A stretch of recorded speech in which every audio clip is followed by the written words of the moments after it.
এদিকে সাম্প্রতিক কিছু ঘটনার দায় স্বীকার করে বৈষম্য বিরোধী ছাত্র আন্দোলনের কেন্দ্রীয় কমিটি ব্যতীত সারা দেশের সব কমিটি বাতিলের ঘোষণা দিয়েছে সংগঠনটি। রবিবার বিকেলে রাজধানীর শাহবাগে জরুরি সংবাদ সম্মেলনে বৈষম্য বিরোধী ছাত্র আন্দোলনের সভাপতি রিফাত রশিদ এই ঘোষণা দেন। তিনি বলেন, অনেকে এরই মধ্যে বিভিন্ন রাজনৈতিক দলের শেল্টারে নানা অনৈতিক কর্মকাণ্ডে জড়িয়ে পড়েছে, যা নিয়ন্ত্রণের বাইরে। এ কারণেই এই সিদ্ধান্ত নিয়েছে সংগঠনটি।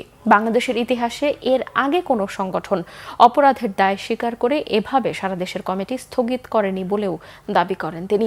একই সাথে সারা দেশে কেউ বৈষম্য বিরোধী ছাত্র আন্দোলনের ব্যানারে কোনো অপকর্ম করলে তাৎক্ষণিক ব্যবস্থা নিতে আইন শৃঙ্খলা বাহিনীর প্রতি আহ্বান জানিয়েছেন সংগঠনটির নেতারা।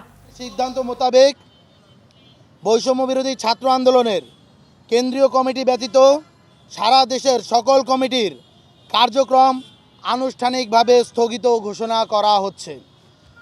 এর মধ্য দিয়ে আমরা বৈষম্য বিরোধী ছাত্র আন্দোলনের আগামী কার্যক্রম কোন উপায়ে পরিচালিত হবে সেই সম্পর্কে আমরা বসবো, একটা রূপরেখা তৈরি হবে। বৈষম্য বিরোধী ছাত্র আন্দোলন জুলাই গণ অভ্যুত্থানের প্ল্যাটফর্ম, জুলাই গণ অভ্যুত্থানের স্পিরিটের সাথে সাংঘর্ষিক কোনো কিছুই তারা বরদাস্ত করবে না।